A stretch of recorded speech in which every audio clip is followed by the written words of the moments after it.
ಸದ್ಗುರು ಸಾಯಿಬಾಬಾರವರ ವಿಶೇಷ ಏನಂತಂದ್ರೆ ಯಾರು ವ್ರತವನ್ನು ಮಾಡ್ತಾರೋ, ಯಾರು ಸಂಕಲ್ಪವನ್ನು ಮಾಡ್ತಾರೋ ಅವರೆಲ್ಲರಿಗೂ ಶೀಘ್ರವಾಗಿ ವರವನ್ನು ಕೊಡ್ತಕ್ಕಂಥವ್ರು. ಈ ಶ್ರಾವಣ ಮಾಸದಲ್ಲಿ ಬರುವಂಥದ್ದು ಇವತ್ತಿನಿಂದ ಪ್ರಾರಂಭ, ಅಮಾವಾಸ್ಯೆ ಇವತ್ತು.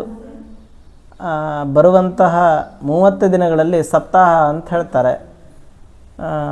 ಒಬ್ಬೊಬ್ಬರು ಸಪ್ತಾಹ ಮಾಡ್ತಾರೆ. ಸದ್ಗುರು ಸಾಯಿಬಾಬಾರವರ ಸಾಯಿ ಸಚ್ಚರಿತೆಯಲ್ಲಿ ವಿಶೇಷವಾಗಿರ್ತಕ್ಕಂಥ ಫಲವನ್ನು ಅಡಗಿದೆ.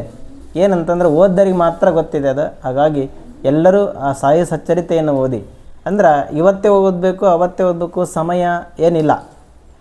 ನಿಮಗೆ ಯಾವಾಗ ಸಮಯ ಸಿಗ್ತತಿ ಆವಾಗ ಆ ಪಾರಾಯಣ ಮಾಡಿದ್ರೆ ಭಗವಂತನ ಅನುಗ್ರಹ ಪ್ರಾಪ್ತವಾಗುವಂಥದ್ದು ಅಂತ ಹೇಳ್ತಾರೆ. ಏನೇ ನಿಮ್ದು ಏನಾದರೂ ಇವತ್ತು ಕಷ್ಟಗಳಿದ್ರೆ ಆ ಬುಕ್ಕನ್ನು ಓದಿ ನೀವು ಮುಂದೆ ಪ್ರಯಾಣವನ್ನು ಮಾಡಿದ್ರೆ ಆ ಕಷ್ಟ ಎಲ್ಲ ದೂರವಾಗುವಂಥದ್ದು ಅಂತ ಹೇಳ್ತಾರೆ. ಹಾಗಾಗಿ ಈ ಶ್ರಾವಣ ಮಾಸದಲ್ಲಿ 30 ದಿನಗಳ ಕಾಲ ವಿಶೇಷವಾಗಿ ಆ ಸಾಯಿ ಸಚ್ಚರಿತೆಯನ್ನು ಓದಿದರೆ ನಿಮ್ಮ ಜೀವನದಲ್ಲಿ ಸುಖ, ಶಾಂತಿ, ನೆಮ್ಮದಿಯನ್ನು ಕೊಡ್ತಕ್ಕಂಥದ್ದು ಈ ಸಾಯಿ ಸಚ್ಚರಿತೆ.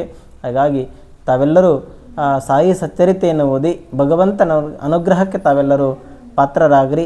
ಮತ್ತು ಶ್ರಾವಣ ಮಾಸದಾಗ ಅಷ್ಟೇ ಓದ್ಬೇಕಂತಲ್ಲ, ನಿಮಗೆ ಯಾವಾಗ ಸಮಯ ಸಿಗ್ತೈತಿ ಅದನ್ನು ಎಷ್ಟು ದಿನ ಓದ್ಬೇಕಂತಂದ್ರೆ 48 ಅಧ್ಯಾಯಗಳಿದ್ದಾವೆ. ಅಂದರೆ 48 ದಿನ ಓದ್ಬೇಕಂತ ಹೇಳ್ತೈತಿ. ಅಂದ್ರೆ ಒಬ್ಬೊಬ್ಬರು ಏನು ಮಾಡ್ತಾರೆ, ಸದ್ಭಕ್ತರು ಅವರ ಸಂಕಲ್ಪ ಅನುಸಾರವಾಗಿ ಒಂದು 9 ದಿನ ಓದ್ಬೇಕಂತೇಳಿ ಸಂಕಲ್ಪವನ್ನು ಮಾಡ್ತಾರೆ. 9 18 ದಿನ ಸಂಕಲ್ಪವನ್ನು ಮಾಡ್ಬೇಕಂತೇಳಿ ಓದ್ತಾರೆ.